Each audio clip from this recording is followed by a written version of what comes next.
सारस्वत जी, सच तो ये है कि राधे राधे महाराज जी। महाराज जी, आप कह रहे हैं कि आप इमरजेंसी मेडिसिन के विशेषज्ञ डॉक्टर हैं। महाराज जी, ये कह रहे हैं कि मेरे पास अधिकांश रोगी गंभीर अवस्था में ही आते हैं। मेरे अथक प्रयासों के बावजूद भी अधिकांश रोगियों की मृत्यु हो जाती है, जिससे मैं बहुत असहज महसूस करता हूँ और कुछ समय के लिए परेशान हो जाता हूँ। ऐसी स्थिति को निपट परेशान होने की जरूरत नहीं, क्योंकि जन्म मृत्यु ये आपके हाथ में नहीं है।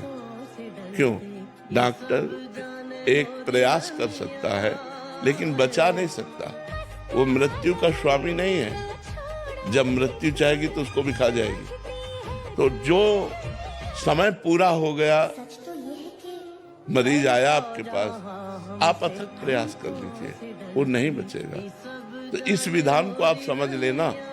सुनो भरत भावी प्रबल, विलख कहो मुनिनाथ, हानि लाभ जीवन मरण जस अपजस विधि हाथ। ये विधि के हाथ में, आपके हाथ में नहीं। डॉक्टर हाथ नहीं लिखा, विधि हाथ। जन्म मरण विधि हाथ। तो आप प्रयास कीजिए, आपके प्रयास में कमी नहीं होनी चाहिए, प्रमाद नहीं होना चाहिए, बचाने का 100% उपाय होना चाहिए।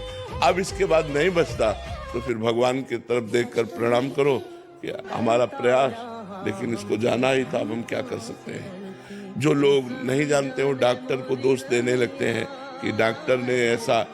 अगर आयु खत्म तो खत्म, चाहे वो डॉक्टर हो, चाहे मास्टर हो, चाहे महात्मा हो, चाहे दुरात्मा हो, आयु खत्म तो खत्म। फिर इसके बाद एक श्वास भी नहीं ले सकता। इस विधान को सबको जानना चाहिए। इस लोक का नाम मृत्यु लोक है। यहाँ सबकी मृत्यु निश्चित है पहले से, हमें नहीं पता है।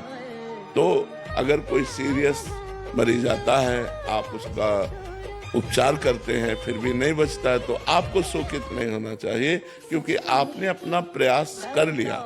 परिणाम भगवान के हाथ में, प्रयास आपके हाथ में। प्रयास में कमी नहीं होनी चाहिए, परिणाम भगवान जाने। तो फिर आपको शोक नहीं करना चाहिए, क्योंकि जाना यहाँ सबको है।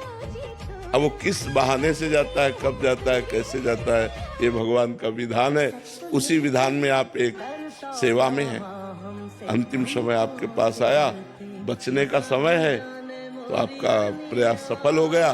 बचने का समय नहीं तो असफल हो गया, इसलिए आपको निराश नहीं होना चाहिए।